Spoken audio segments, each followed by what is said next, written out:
Hey, this is SportsSlaw with Lomas Brown, the pro. And Deb Schneider, I'm the prof. And together, we're the pro and the prof.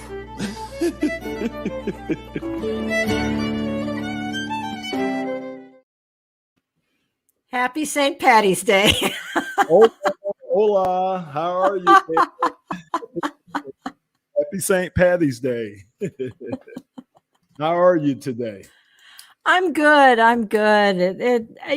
So much happening these days. Yeah. And you're on spring break there? Yes, I am. I'm hanging out with the young kids. No, not exactly. So I'm at a more quiet resort than some of the young kids, but able to get away a little bit and enjoying the sunshine down here before I head back to Michigan. Oh, yeah. And I see you've got green on your mic, and I'm wearing my green in honor of St. Patty's Day. And of course, Ray, thank you very much for that intro.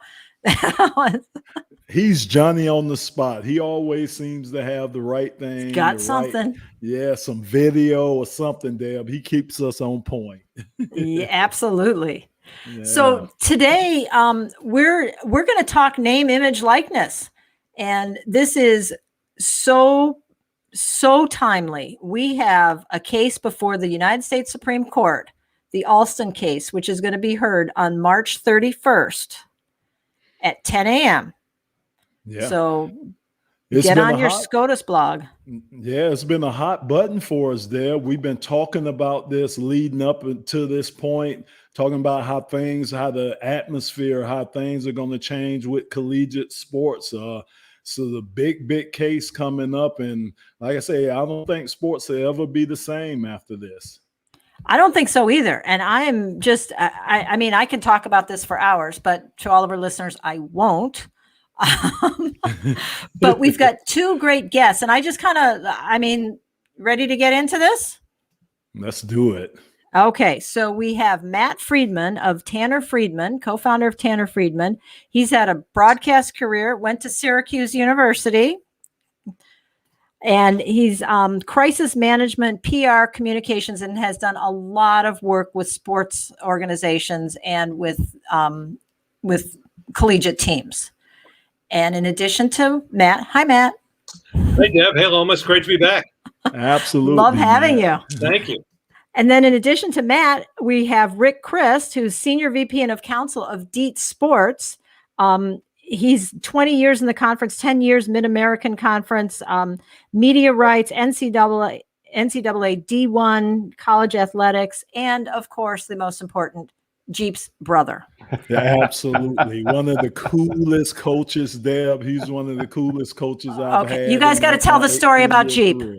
Yeah, Start with Jeep. Well, when I got to Arizona in '95, Jeep was there. He was one of the assistant coaches. I think he was coaching tight ends then, but he wasn't too much older than me. I think me and Jeep might be around the same age. So, you kind of have a kindred with a coach that's around your same age. And man, he was just a joy to work with, man, taught me a lot. And, you could always have Jeep. He always kept a smile on his face. I don't care what goes on bad.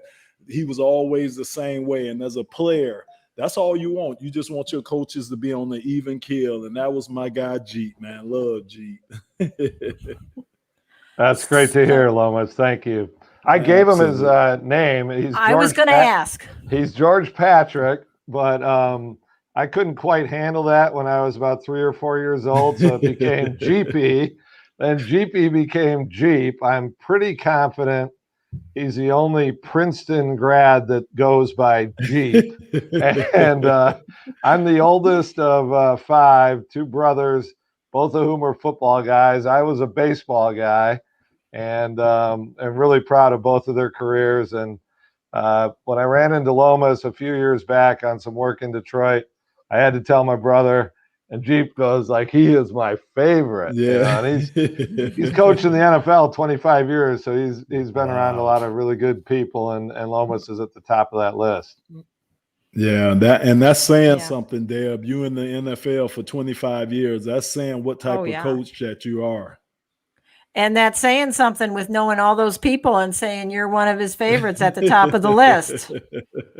Yeah, he's a tough grader for sure. Yeah. Oh, yeah. Yeah. Well, Lomas has always been an A student. Yeah. So tonight we're going to talk about name, image, likeness, which is incredibly timely. We have 34, 35 states which either have passed legislation or pending legislation. We have at least 6 bills in Congress talking about name, image, likeness. And we have the Alston case, which is going to be argued before the United States Supreme Court on March 31st. All of these are talking about the basic question of whether we should pay collegiate players. If so, how? And it really has to do with whether or not the NCAA is exempt from antitrust also. So a lot going on, and this whole name, image, likeness area, I think the 4 of us probably agree is going to completely change sports, completely change collegiate sports.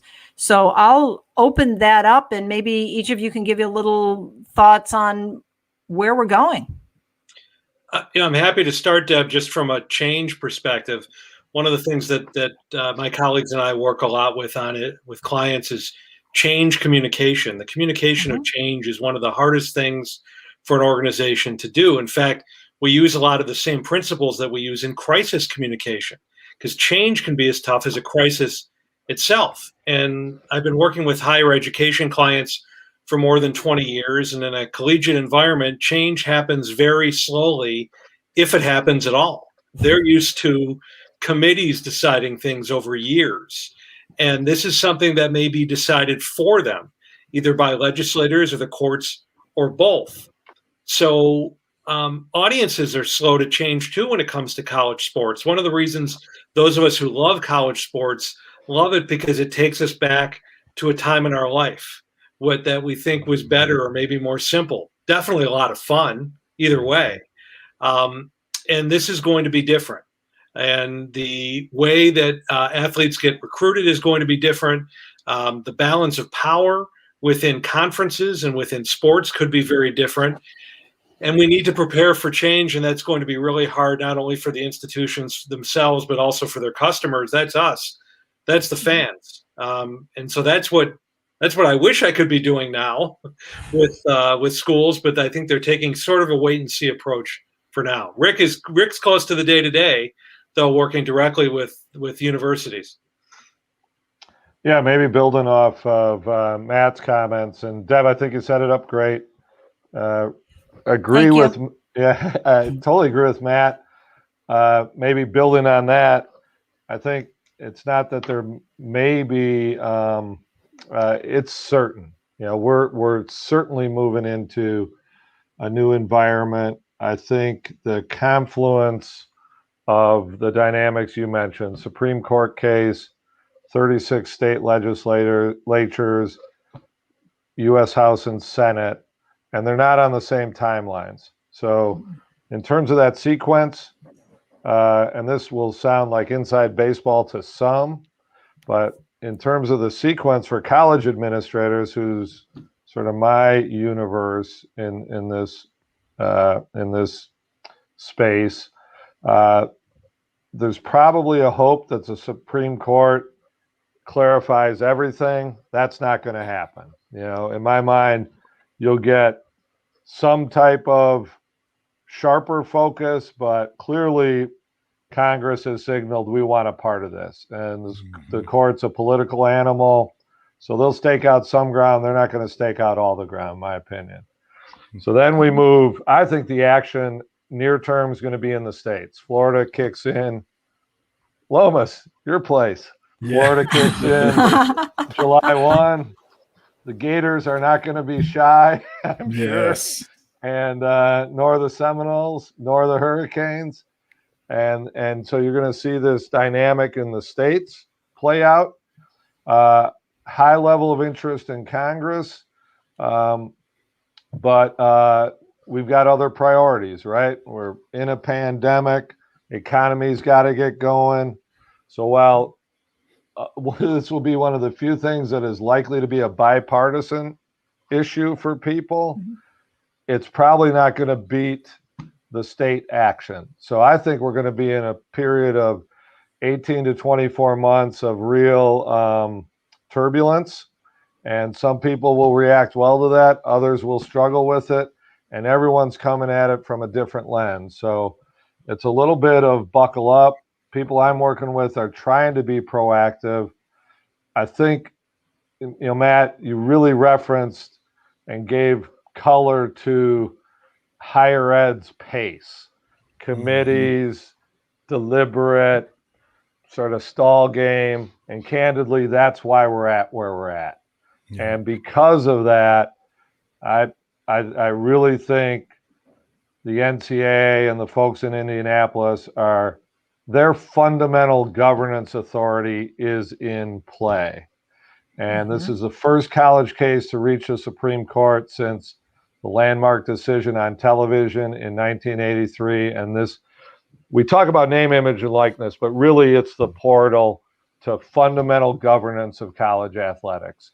Yeah. And so to me, the actions in the legislatures and we'll see where that ends up, and we'll see what type of structures we have coming out of it. Yeah. Right. Speaking and Lomas, I know you have very strong opinions about this. Oh, I do. I mean, and I was going to follow up with a question. Speaking of portals, I mean, we know what the pandemic has done to the transfer portal. I would just be interested to hear what you guys think is going to happen to the transfer portal once this name, likeness, and image is in full effect. I mean, right now we got a log jam with the transfer portal. So do you think it's going to have an adverse effect on that, or what are you guys' thoughts on that? I mean, I'll take a first shot at it, Lomas, and with brothers that are in the coaching business, and to me, the two things you can count on in this environment, and this will sound a little bit in the clouds, but play it out. The first is that our world's going to get more deregulated in college sports. You're not going to have a 900-page rule book. That's why we've come to this. By trying to legislate everything, we really have fundamentally been able to govern very little. So I think we're going to get into a more deregulated world, and I think we're going to get into a more sports-specific world. And where NIL really connects to that, and this gets to the transfer portal, is you can't put college athletics in a silo. It's very related to your professional route. And so football is really the sport that we don't have a route outside of college to get to the pros, a meaningful route. Hoops is almost there. I think you'll see the draft age move back to 18, the G League's developing. You're having routes where you can get every other sport. You can turn pro when you're good enough, when you want to. People are fairly comfortable with how each sport. So to me, that's a gap on the football side, and that does relate to the transfer portal and options. And really what this all in the end should be about is choice. And we're the only country in the world that tries to merge elite athletics with higher ed. And if the adults can't figure it out, what we're really telling talented kids is that they can't chase both at the same time. And so if that's where we end up, that's where we end up. I think we can be better than that. We can offer meaningful routes in both, but we'll see. Lomas, in addition to the transfer portal, which seems to be a prelude to the next phase of college athletics, there's something else to keep an eye on. And I read something today that I want to file away, but I want to share with your audience too. There's a new head football coach at the University of Arizona, Jed Fish. He's a former Michigan assistant. And he announced today that he's opening up his program to media. Things have been very restricted during the pandemic with Zoom calls only. And really college football over the last 10 years or so have become very restricted on when media can talk to players between games and how that works. It's typically senior captains and maybe a quarterback, and that's about it. And I think what's interesting about this is he seems to want to make these players more marketable, more accessible. more of the brand and the face of the program, and they're going to be able to benefit from that down the road. Maybe that'll keep them from transferring because they're more included in the program. And could this be a setup in a market like Tucson for them to sell their name, image, and likeness for autographs or appearances or even endorsements? It could. It's worth keeping an eye on, and it could be a trend. And I think it's actually a good trend for fans. Certainly good for media. It will give them better stories, and it could be good for the athletes too. Well, one of the things that we continually talk about when we talk about name, image, likeness is, of course, there's Ray with the video. There he is. Right on cue. Yeah. But one of the things that we continually talk about, and I think, Rick, you pretty much alluded to this, we have, well, last week when we talked about it, we were talking 34 states. You mentioned 36 today. So there, I we got a think few more. Maryland might have just kicked in or introduced something. But we have 36 states. We have a number of bills, legislation pending before Congress, some Republican, some Democrat, some NCAA centric. I'm going to say some athlete centric, everything from you can enter the draft to, here's the NCAA's proposed legislation and what we'd like to see. Right. They're still trying to keep their hands in it. I think you did mention that they've basically lost it. Who should be governing this? We know it comes from rights of publicity. We know that's state law differences. We know that we have different state legislations, state bills. We know that we have different Congress, Congress is looking at various bills. I agree it may be bipartisan, but who should govern it? Is this a state? Is this a federal? Or should the NCAA maintain control over name, image, likeness? My sense is that the short answer is that the NCAA has waved a white flag on it. And whether that's fair or not, and whether that was intended or not, I think that's the reality. To have some level of national competition, I think in the end, you'll get to some federal overlay on college sports. And you probably can't get the model right unless there are some antitrust protections in terms of how they're doing business. In the pro leagues, that's handled typically through the collective bargaining relationship. I think, this is where I could see, Deb, the Supreme Court trying to define amateurism as that's a word that has zero traction anymore. But I do think there is a public sentiment that isn't sure that we want college athletes to be classified as employees. So I think that's where you might see the Supreme Court weigh in. If they're employees, then we're moving into a whole different corporate dynamic, a whole different structure. If it stays within higher ed, in my view, there's going to need to be some limited antitrust protections around how that business model works. And right now, the adults are making too much money. The buyouts on these deals are crazy, and it's out of sync to the public. It's lost public support. And even though we're only talking about probably 2% of the universe of college athletes that can really monetize this in big time ways, if you don't get that right, you can't get the system right. It's very similar to what we're seeing in business and in the rest of society with the conversation around raising the minimum wage. When people see what CEOs make and they see what frontline employees make, and that the chasm has never been this wide, then the public sees a problem. And when the public sees Archie Miller getting paid $10 million not to coach Indiana's basketball team, then the public becomes very skeptical about why there's not some money for the players, especially in those revenue sports that the public pays top dollar to go see. It's more expensive here in Michigan to go see a college football game, Big Ten, than it is to see a pro football game. And that just isn't making sense anymore. to the customer.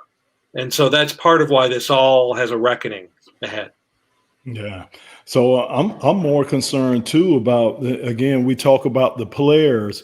I'm talking about I think about the aftercare of the players. We talk about, like you say, those that top percentage that's going to go on to a professional career, but you got the 99% tile of the guys that sustain some of the injuries, that the massive injuries, and don't have coverage.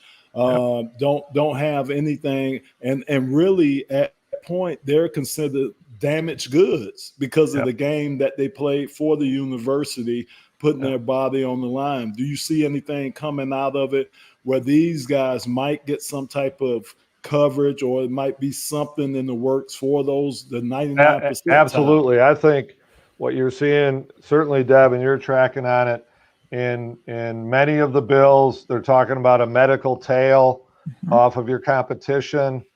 I think you're going to get institutions and schools really focusing in deep ways on health and safety, on degree completion, on connection with your student athletes long after their eligibility is up. And we'll see if they keep their word on it or not. I know this, a couple of the schools I'm working with, this is where their focus is, and it's not to rule out those opportunities from an endorsement perspective and sort of where those opportunities arise. But to me, the bigger end game are these lifetime type issues. And I think you're gonna see increasing focus and discussion on that. And was just on a 3-hour call today with a group of presidents that were talking about their conference's student athlete bill of rights. And I think in addition, Lomas, to sort of, I'm encouraging people to double down on the educational value, even though that doesn't get a lot of media traction, and really what those aspects are once your eligibility is done, health and wellness, medical, and I think you're going to find that there's going to be a lot of traction and focus on those issues in addition to just sort of the endorsement revenue and how the mechanics on that work. Rick and Lomas, I agree with this. In working with administrators and communicators on a few different campuses, I've heard more about health and wellness and safety in the last 3 years than I heard in 20 years before that. It has really become a focal point at these institutions. I think the scandal at Michigan State had something to do with that. I think the changes afoot in athletics have something to do with it. And it's all coming back, and I think could benefit every student at these universities and colleges if that priority holds, as it seems like it will. You know, beyond that, and I appreciate the follow-up, you're also going to see a much greater focus on transparency. All right, what am I shaking hands about? Exactly what is this? And I think sort of the public overlay to what we do here is going to be in a much different place. So I think student athlete voice, I think it's this generation. I think the social justice pieces that have been so much a part of our world in the last, particularly in the last 18 to 24 months, are going to be front and center of what is certain to be a changed environment. Well, I think one of the things that I want to bring it to, which is somewhat near and dear to my heart, I'm going to throw in Title IX in women's sports. Yes. We talk a lot about the moneymaker sports, which realistically, this is men's football and men's basketball. And it's not at all the schools, but men's football, men's basketball. And if we've got this money coming into athletes, how are we going to handle the Title IX issues where you have to have proportionate equal opportunity? And the fact that these sports, the men's football and men's basketball, where they exist, they are going to be basically funding the women's sports. Does name, image, likeness have anything to do with that aspect? in your opinion? Certainly. I mean, any part of the ecosystem, Deb, I think, and we're coming up on the 50th anniversary of Title IX. Yes, we are. And beyond women's sports, and what I think you're going to see an increasing attention to is the impact. So we're coming in name, image, likeness, redistribution, COVID, economic pressures. I think we've had 300 sports programs either announced to be dropped or dropped, many of them then reinstituted after alumni outcry or student pushback. And to me, you set up this potential tension of pitting football and men's basketball against the red. And that's a failure on the part of the adults, if that's where we get to. But figuring out a new balance to this is going to be a big challenge. And I don't know that the congressional bills are quite getting at it. I think certain institutions have got a view on that. I think there's a market for women's athletics, in the same way that NIL is. It might not be, it might be more collective.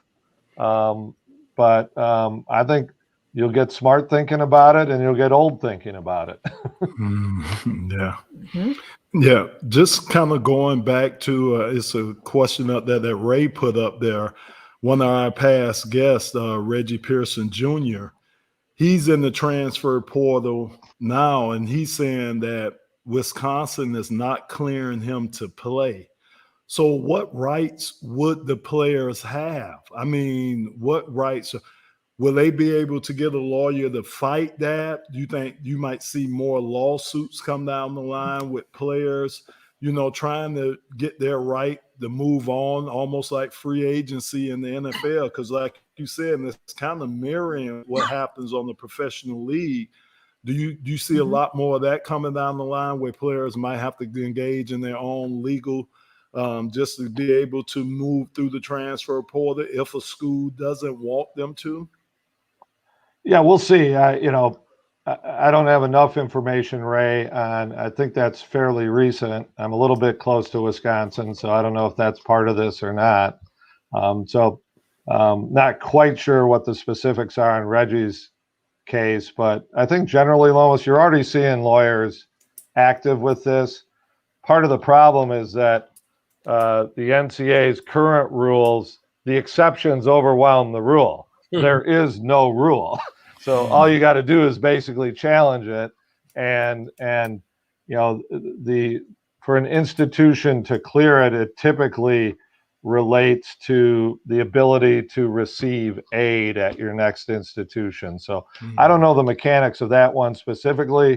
I think clearly the rules look arbitrary to people. So Ohio State manages to get Justin Fields and Chase Young eligible at a good point in time. Other schools seem to struggle a little bit more with how the process works. And so I think a system that offers real clarity and structure is going to serve everyone's interests down the road a lot better than what we have now. And look at the examples that the coaches have set. The contracts for college football coaches mean nothing.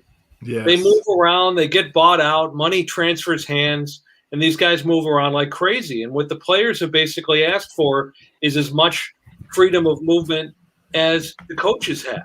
And it's really tough to deny them. I think that's what we have actually, Matt, right now. I mean, it's over 1,000 in men's basketball a year. And, you're seeing, and that's where it used to be kind of a big deal for an athlete to transfer, and there weren't that many of them. And once the coaches started moving around and their contracts basically meant nothing, that's when the players started wanting to move around too. It's interesting because you look at pro sports and pro coaches can't just move from team to team if they have a contract. Right. But college, they figure out ways around that to get who they want. And again, I talk about the PR aspect of this. The average fan just can't figure out how that works. And the answer is money, and that doesn't look good either. Yeah. Well, it's going to be it's going to be very interesting when we have this basically free market, which is what it's going. It looks like it's going to be at least for a while until we get some consistent regulation. I think. We've got somebody saying it's likely to lead to a downturn in female athlete participation. Compensation will no longer be needed when sports go away.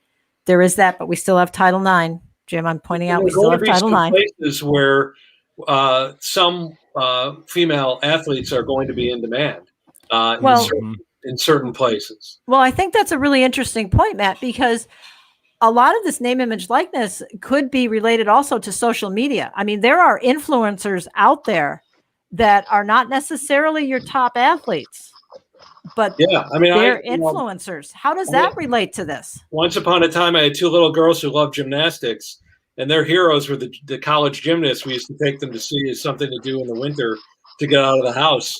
And there are certain places in the country where women's basketball is really popular. And there could be endorsement or autograph or other revenue opportunities. Rick, I'm thinking of a place like Nebraska, where women's volleyball is the second most popular sport behind only football. So there are North Carolina women's soccer and all their sports will do just fine. Yeah. Mm-hmm. Yeah, it's not, but influencers can be men, women. Yep. They don't necessarily have to be the best on the team or the quarterback. Law professors. Law professors, former NFL players. Yeah, I like that. But you're right. I mean, it's almost like kind of Pandora's box has been opened up. It'll be interesting to see, like you say, what restrictions they put on what, the different rules, the different laws that are coming to play. I know anytime I just kind of relate back to when we had free agency in the NFL, when the Reggie White rule came into existence. And then you just seen the owners, they started putting the franchise tags on guys because it was too much movement because of money. So they came in with the franchise tag. They came in with the transitional tag. So it'd just be interesting to see all the little things that get added on to this name, likeness, and image that comes along because of it happening, and especially because of it becoming widespread too. And Lomas, like you touch on the issues there, where we're comfortable, I think, publicly with the pro leagues is that seems like it's a function of a arm's length bargained relationship between the union and the owners. And this is where we landed. So we gave up this, you gave up that. We don't have that in college sports. And so where student athletes get voice, whether that's through legislators, whether it's through some ongoing type of representation, I think are all big questions that sort of fall under NIL that really are undeveloped right now in terms of conversation and certainly consensus. Okay, what about agents? How do agents fit in this? Lomas? I'm just going to leave it at that. Lomas, any of you? I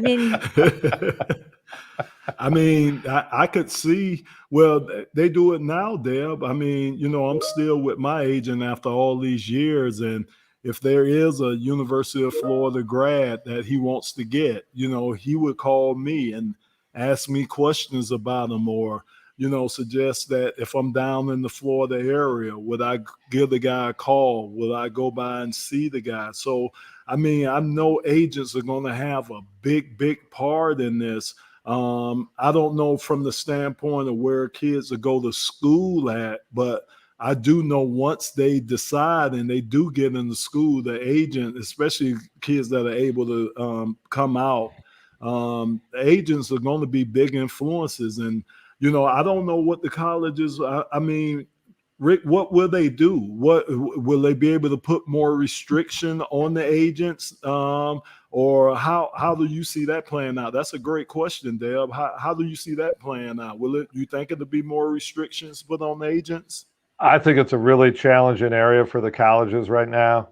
I think that there's a general sense that if student athletes are entering into business relationships on the endorsement side, that the ability to get professional counsel absolutely should be there. There's understandable concerns about how all this affects recruiting. Now let's state from the top that college sports has always lived with two sets of books, and we can acknowledge it or not, but there's always been places where someone could get more, however that happens. We've got athlete agent laws on the books in many states, rarely enforced, just hasn't been risen to a priority. So I think it's, I was telling Deb earlier in the offline that I think this is an area that some really good thinking needs to come. Lomas, you might be the only one. I know I've never had an agent. I don't know if Matt or Deb has.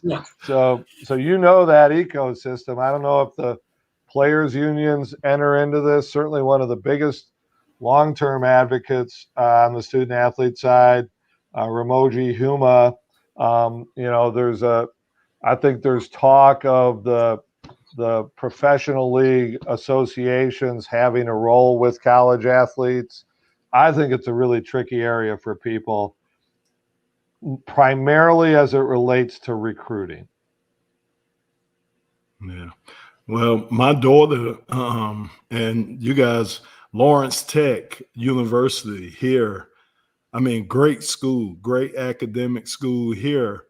But if you go through their program, when you're a senior, I mean, you're basically you have a job.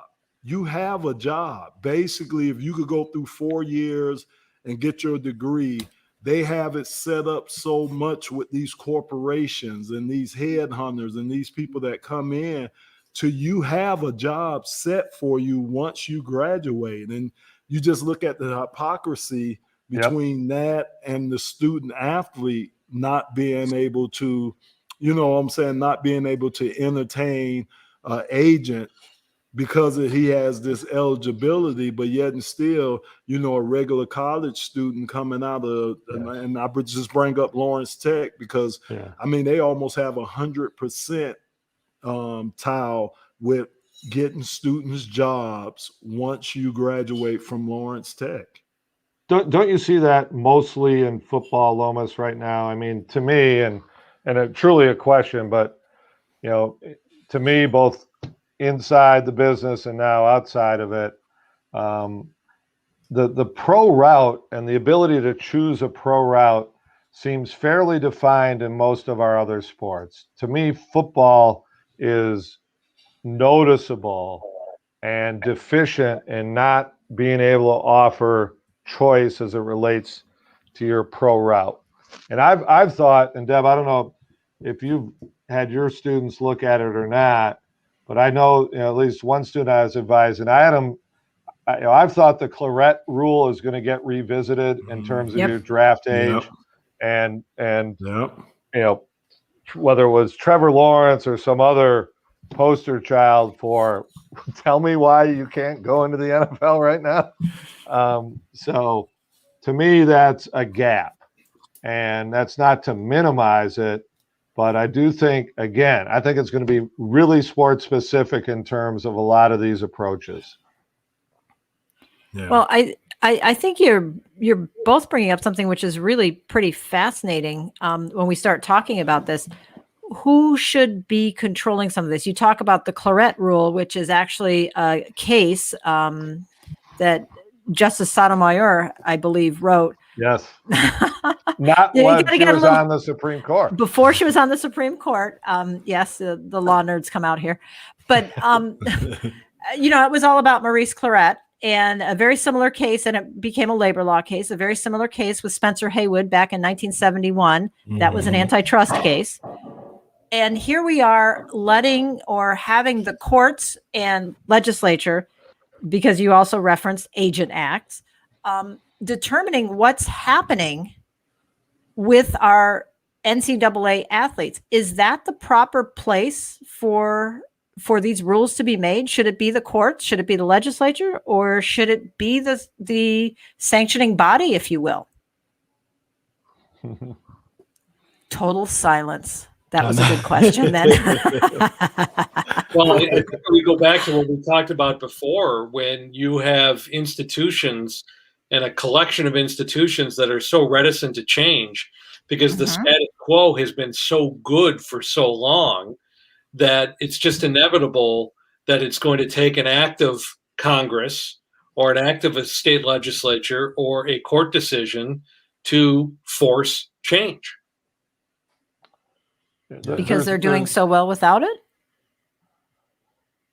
And it's difficult to get consensus, and there's a lot of vested interests mostly. And so my answer to your question would be the NCAA has abdicated, and when I don't necessarily mean staff, but there's a staff executive function to that. So higher ed's lost the ability, in my opinion, to control its environment entirely here. And whether the Supreme Court offers a little more safe harbor, we'll see.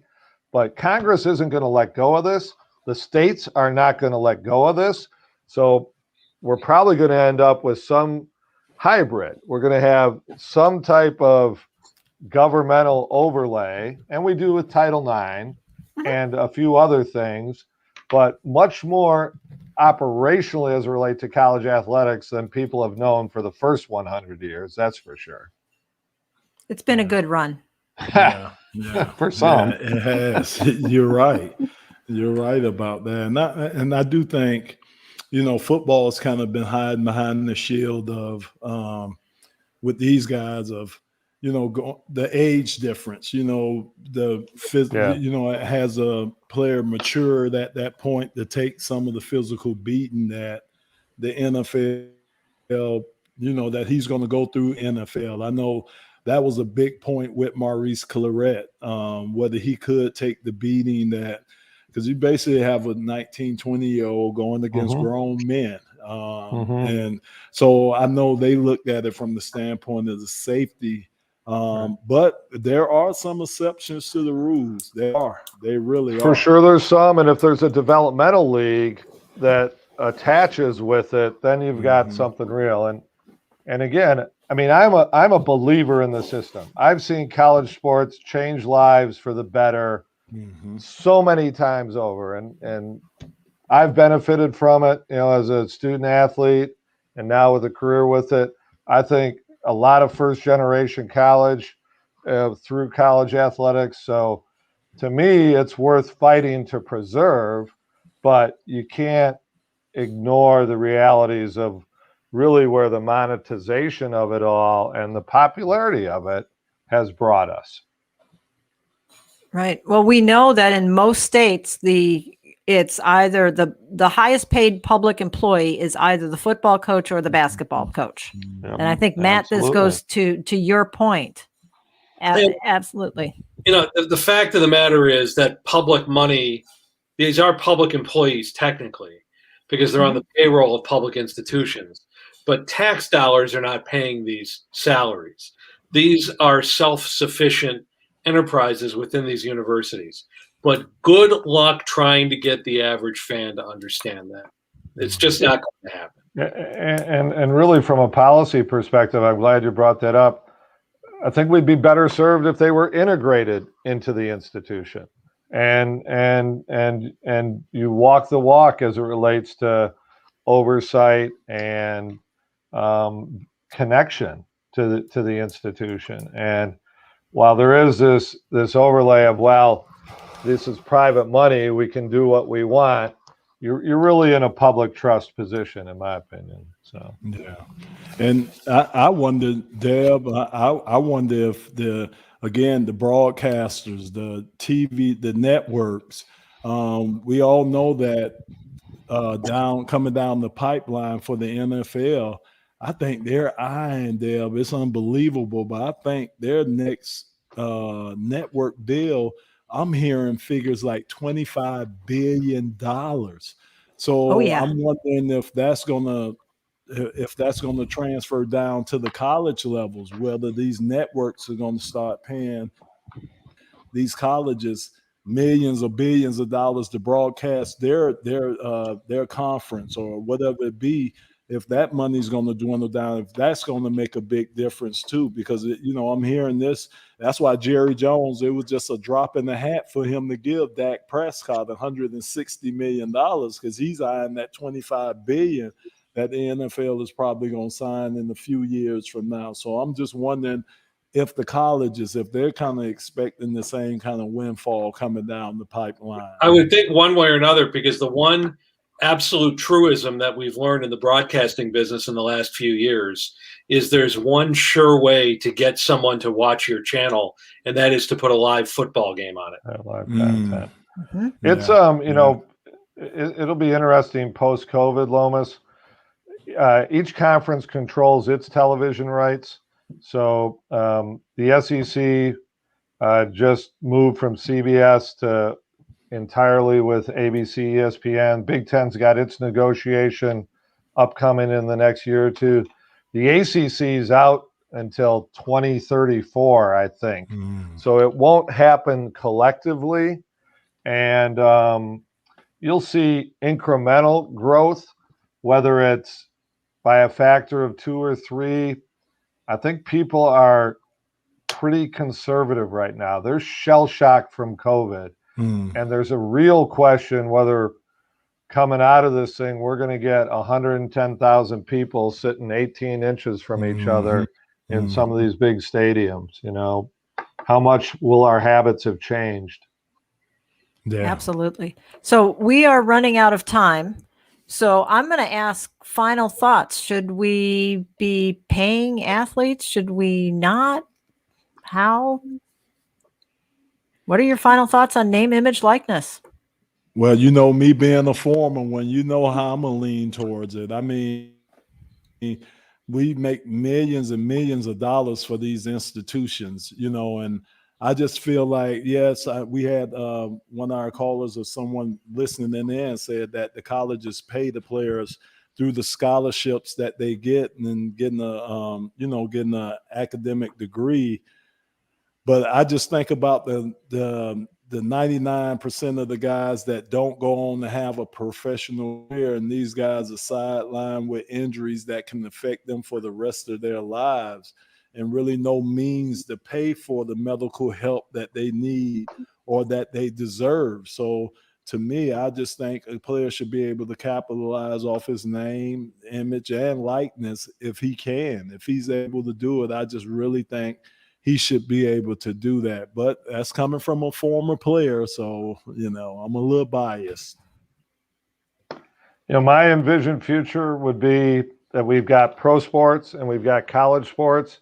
I think certainly as part of college sports, the ability at some level to get into the marketplace, I think people will figure that out. I think the bigger priorities, not necessarily the bigger priorities, but certainly as much of a priority would be this overarching student-athlete Bill of Rights that speaks to medical, health and wellness, degree completion, a lifetime connection to your student-athletes, and to preserve our broad-based sport opportunities, that we're going to sponsor 25 to 30 sports at the big institutions, that we're going to offer opportunities in the Olympic sports, that we're going to continue to feed our Olympic teams and offer elite competition within higher ed, as well as a clear pro route for those that don't want any part of college, that just want to chase that dream. I think that there's just some common sense that might be making its way into all of this that the public will understand. We all heard the story about if you give a college athlete a bagel, it's a snack, but if it's a bagel and cream cheese, it's a meal, and it could be a violation. The public just thinks this stuff is so stupid. My alma mater coaches got into trouble for giving rides to players more than an arbitrary distance away from campus.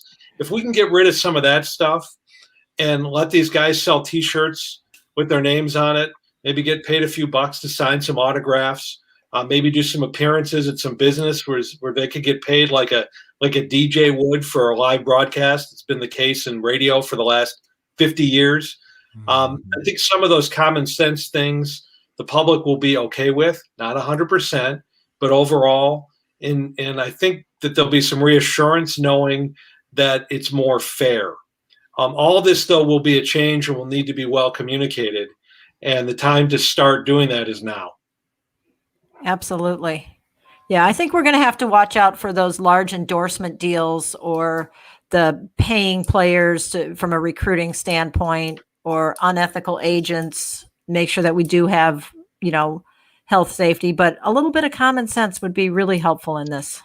Yeah. A little bit of common sense. I agree. So, yeah. Well, thank you. Thank you, Rick. Thank you, Matt, for coming on. Lomas, great to see you. Love the St. Patty's Day, Mike. It's a great day, Deb. A great day. And It is. Rick, Matt, we really appreciate you guys coming on, man. Wealth of knowledge. So much.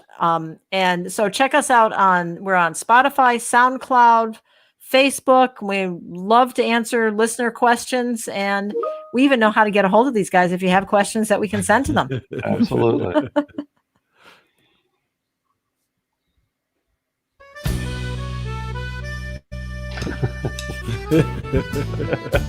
That's right. That is Raymond.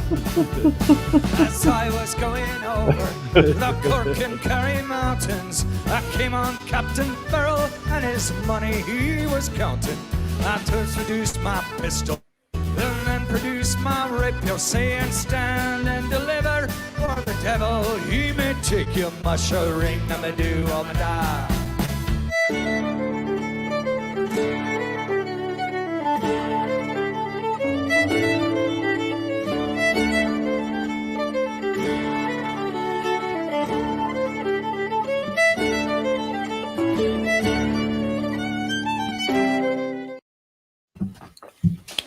Okay, that was fun. Hey, LeVar. Hey. So, Rick, Matt, that was great. Oh, thanks. It's a lot there. There's okay. Jim Newman, great show tonight. Yeah. Thank you, Jim. Yeah. That was LeVar, did you learn anything? I got on super late. TACOM had 2 people that had to be in Arizona tomorrow, and that background check had to be done. Oh, got it. Forced my commander to go over there, and I went to TACOM and did it for him. So what do we really think is going to happen with this thing? What do you think is going to happen with Alston? I think the Supreme Court is going to punt, hand it to the legislature.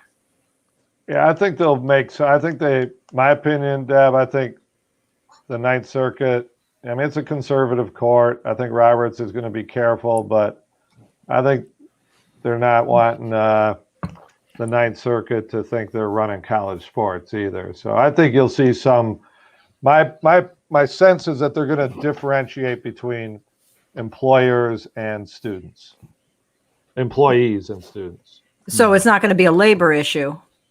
Right. It'll be an antitrust issue. It'll be antitrust. I agree. But I think they're going to do. Yeah, I think they're going to leave a lot open. The legislature has said, we want a part of this.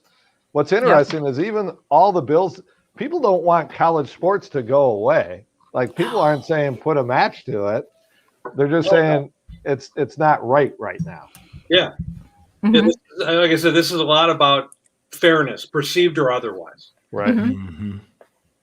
The Cory Booker factor is interesting here, too, because he's really been beating the drum on this. Former Stanford football player. And he's using this as one of his, what I would call for a senator, an issue of ambition. Oh, it's great. Mm-hmm. Great stuff.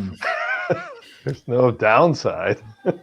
Yeah. Even, in New Jersey, where he doesn't necessarily need to be more popular, college sports aren't that big of a deal. But in some of the states where he might need to get people excited, this stuff's a big deal. It's a red-blue issue too. Lomas played in the South. They're not going to want to see it go away. Yeah. Well, that was Rick. Rick called me after this all passed in Michigan. He said how to break down against party lines. I said the only thing that could ever get done in Michigan right now would have to be bipartisan because the legislature has such a strong Republican majority. The governor, the Democrats, behind it. So this is an inherently bipartisan situation. If it can pass the Michigan legislature and get signed by the Michigan governor, there is hope for this almost everywhere. Yeah. Do you guys see this as something that because you say the NCAA wants the government pretty much involved? You know, They it was bailed. something. Yeah, you think it's something to the point where it might not be an NCAA in some years from now? You think that might be one of the reasons why they wanted to get the government involved in this? Yeah, the NCAA hasn't been able to handle its enforcement function. Now, the truth is the 5 conferences and mainly the Big Ten and the SEC, they can't agree on what time of day it is. So they'll be more isolated now. Like they've been able to hide behind the NCAA. So in time, they'll get found out too. But yeah, I think the NCAA's ability to make rules is in serious question right now. Yeah, the journalist John Bacon has a line that really stuck with me, and that is the NCAA is both the sheriff and the saloon keeper. And you wonder how long that can last. Yeah. They've sort of had to outsource the enforcement because no one found it credible. Yeah. Well, it hasn't been credible. I mean, since Tarkanian case, it hasn't been credible. It's completely. I mean, there's no consistency. Yeah, it's arbitrary. Yeah, absolutely arbitrary. So it is interesting, but I do think that I don't know. Rick, you said they abdicated. I think it kind of completely got away from them. Well, I guess. I mean, maybe we're saying the same thing. I think presidents are very careful when they use their own political capital, and sort of staking out a model and then backing it up requires you to use political capital and to put yourself out there. So it might be inherent in a presidential structure. It might be inherent in trying to self-regulate. Wherever the fatal flaw is in this system, it might be inherent in just the scale of the commercial activity. Whatever it is, the plaintiff's bar is in, and they're not leaving. Yeah. No, you guys were right too when you brought up about Florida State, and the University of Miami. They're going to be full go with this. I think I was telling Deb and all them, LeVar and Ray, that now, down in Florida in high school, you could jump from school to school. If you're good in one sport in high school and you're a two-star player or two-sport player, you could go to the other school. You could go to their school, jump to their school for your other sports, and that's almost kind of like free agency down in high school already in Florida, which is crazy to me. This is really crazy. Yeah, I mean, really, able to do that. The rules, Lomas, have really encouraged elite athletes to move out of the high school system entirely. Yeah. Still in football, you're playing for your high school, but even there, you got IMG and a few other places. Yes, they're not even playing. It doesn't matter. Yeah. And that's been the case in hockey and in baseball for hockey, hoops, and hey, whatever it is. But if high school athletics lose some relevance, that's unfortunate. You should be able to figure out a system that allows people to chase their dreams, but still offers good competition for a broader majority. Yeah. But we got to figure out the top 1 or 2%. And if we don't, then you don't have credibility throughout. Well, it's also interesting that in a lot of states, I think that the college sports actually make more money, or they don't even have a professional sports team. Yeah. So every state's got some college sports team. Yeah, and that's where the money and is. because of our regional differences, that's why I do think that the action's going to be at the states near term. Supreme Court, Deb, I agree, probably comes down somewhat narrowly. The states are going to be where the action is until some federal law gets traction. Yep. I think the next year is going to be interesting with the intersection between COVID, name, image, likeness. Yes. Wow. Yeah. You're right. And you're right. Getting the fans back in the stands. Yeah. That was a good point. Like you say, I just don't see the University of Michigan having over 100,000 people a couple of inches apart. I just can't see that right now. I know. Well, there's a lot of pent-up demand for live experiences. So this will be the first time that sports may have to compete with concerts and may have to compete with other types of attractions with a public, where in this K-shaped recovery, from what some of my clients are telling me, you've got the gap between the haves and the have-nots financially. And so there are people who are not going to have as much money as they used to spend, but they're interested in doing more than they've ever done out of their house before. Sports is going to have to compete like everybody else. Younger generation is consuming sports differently. Nebraska's like the average age of the Nebraska season ticket holder is like 66 years old. Like, it's awesome, I mean, so the model is not up to date. Yeah. Well, I was telling Lomas, I think, when we first started talking about even doing the podcast, we were talking about, do you prefer to be live or do you prefer to watch the broadcast? And in a lot of ways, like Jerry Jones, you go to Cowboys game, there's a Jumbotron and I may be sitting there, but I'm watching the Jumbotron and watching everything on and watching other people, right? You like sort of the community part of it, and right. So, but for the game, I'm watching the Jumbotron. I'm watching what's out there. So to a large extent, I mean, and we want to know what's happening. If somebody gets injured and you're at the game, you have no idea. They don't tell you. Sometimes it depends on the sport. I mean, there's nothing like being outside at a baseball game if you're a baseball fan. Nothing can replicate that. But then again, every time I go to an NFL game, I kind of feel like I'm in the studio audience of a TV show. Yeah. That's true. So, Matt, explain this to me, because I heard this. Somebody told me that Jerry Jones has the marketing rights to the LA Chargers and the Las Vegas Raiders. How did Jerry Jones, how did he get that? How could he do that? I mean, Rick, what do you think that is? Local sponsorship? No, it's Jerry. Jerry went in on a company called Legends.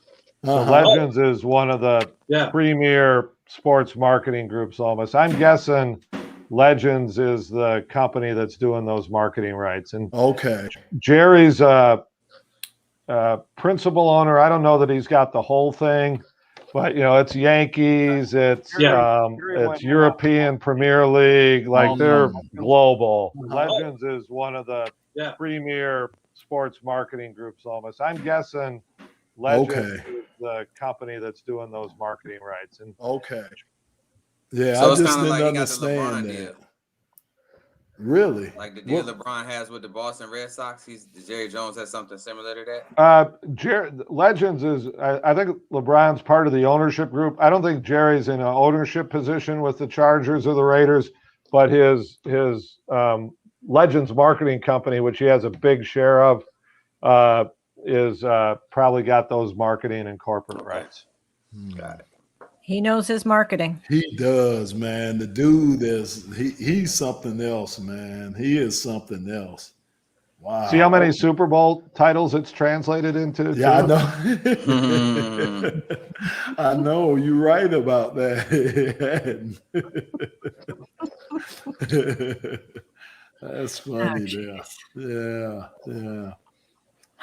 You're better off with a 6th-round draft pick, I guess. You got trying to talk about the tournament. I don't know if there's any tournament talk to be had here. You got me ready for it. Oh, I got you ready for tournament talk? Not that, well, there's been no shortage of tournament talk in my life since the weekend, that's for sure. But yeah. Well, I probably shouldn't say this out loud, but we actually do the tournament in the sports law class, and winners get to choose when they get to present their papers. So it's not really sports gambling, but it is sports law. So who are they picking? Who seems to be the top? I haven't seen. I'm going Gonzaga. It's got to be. I mean, right? How many games have they lost, LeVar? You know, that's who we count Gonzaga's on for knowing undefeated. everything. Yeah, I mean, yeah. And they got the best what name. I'm worried about, though, is you got to – okay, so if you look at Gonzaga's bracket, they beat UVA. They beat two other teams in their bracket, but they beat them early. They beat Iowa. They beat them earlier this year.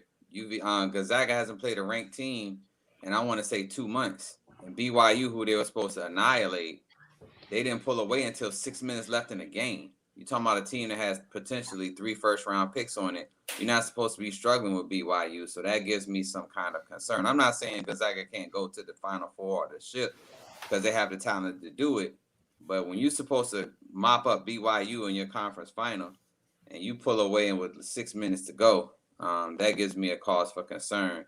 And with Michigan not having Livers is a big loss. Oh, my God. I can't even put them in my bracket to go to the Final Four. Yeah, the question is if they make it to the next weekend. Yeah, can he play? Sweet 16, could he come back? I don't think we know that yet. But is it a high ankle sprain or is it a stress fracture? Because that's going to let me know. They refer to it as a stress injury, not a stress fracture. So I think we may know more if we see him on the bench on Saturday afternoon. But that's too late for the bracket. It is. I got them going to the Final Four in most of the brackets I picked. And the other ones I had Texas going. I really think Shaka Smart he took VCU, and everybody in Virginia knew what he was doing before he took VCU to the main stage. But it took him some time to get adjusted in Texas. He has a defense. But half of my brackets, I got Texas going to the Final Four. They got the shooting, and they're similar to Michigan, as in when they're cold from the field, they lock you up on defense. So even though they're not scoring, the opposite team isn't scoring either because Texas has that good of a defense, and they got the players to do it. Who's Texas? Who does Texas come through? Illinois or Baylor? They go through. No, Texas is in Michigan's bracket. Michigan's bracket. So then you got Illinois. You like Illinois? Yeah, I do like Illinois. Yeah. I like Illinois over Baylor. I think Baylor is going to hiccup because they got exposed by the last 2 losses against Kansas and Oklahoma State. Yeah. It showed that if you run them off the 3-point line, they're not the same team. And this is a team that's like 3rd in the nation in 3 points made. So I do like Illinois, though. Yeah, I do too. I kind of like Oklahoma State too. I was going to mention that, Lomas. Yes, I do. I kind of like that. There's one thing, as much as the game has changed, we know that guard play will still carry a team. Yes. And if that guy can do what he did in the regular season in the bright lights of the tournament, he could carry them a few ways through. Yeah, I didn't realize he was that big. I didn't realize he was 6'8". Yeah. Isn't he? He's like 6'8". Yeah, I didn't realize he was that big. But, yeah, I kind of like them. I do like them. I've got Syracuse winning it all. There you go. Really? Oh, that's a good choice. You've got a great sense of humor, Rick. You're a funny guy. Well, at least they did that in one of my brackets just because I had to. That one, that's from my old summer camp. The winner gets an ice cream sundae. So I thought if all I got on the line is an ice cream sundae, I got to pick my school. But any bracket that has any sort of reality to it, we're just happy to be their team this year. Well, weren't some of the best brackets picked because somebody liked the mascots? Yeah. You heard about that, I think, in every talking about players. That I would has hope nothing so. to do with this. It's all about colors and mascots. That's crazy. It is. It is crazy. Yeah. But that's why they call it March Madness. That's right. You're right. You never know. You never know what's Yep. going to happen. It could be anything. But I don't think Baylor. I think Illinois could go all the way to the championship and play Gonzaga. That's another thing I picked in most of my brackets: Illinois versus Gonzaga, because they won without their best player. and they thumped Michigan without their best player on the floor in Michigan by plus 20. Like, they got it. Okay. Well, it won't be Michigan State this year. Hey, they're in. They're in. Maybe. That playing game is going to be so good because UCLA is super upset, and they said it. They were like, they're very motivated that they had an early loss. So. Yep. So. Oh, there's Ray.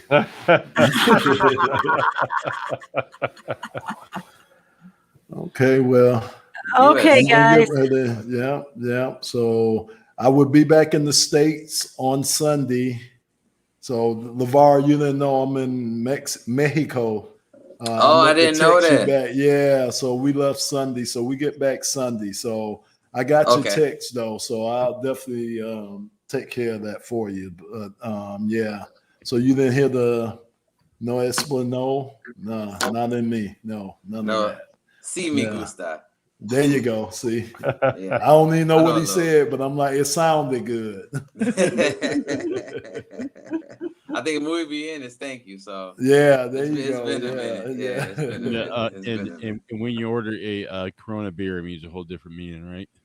Yeah. I hadn't had that. I had a Pacifico. Sorry. That's what they're drinking now down here, Pacifico. So I had me a few of those. I like 19 Coronas. I need a nap. Yeah. Okay, guys, and all of our listeners, thank you. Yeah. I started with a St. Patrick's Day remote this morning at 4 a.m. Oh, yeah, you need some rest, Ray. Good night, Ray. Yeah. Good night, Ray. Good night, Ray. Thanks so much. Okay, thank you, everybody. All right. Thanks, guys. We Bye. appreciate you guys. Oh, wait a minute. Wait. We got some always about the cheerleader. Whatever. Oh well.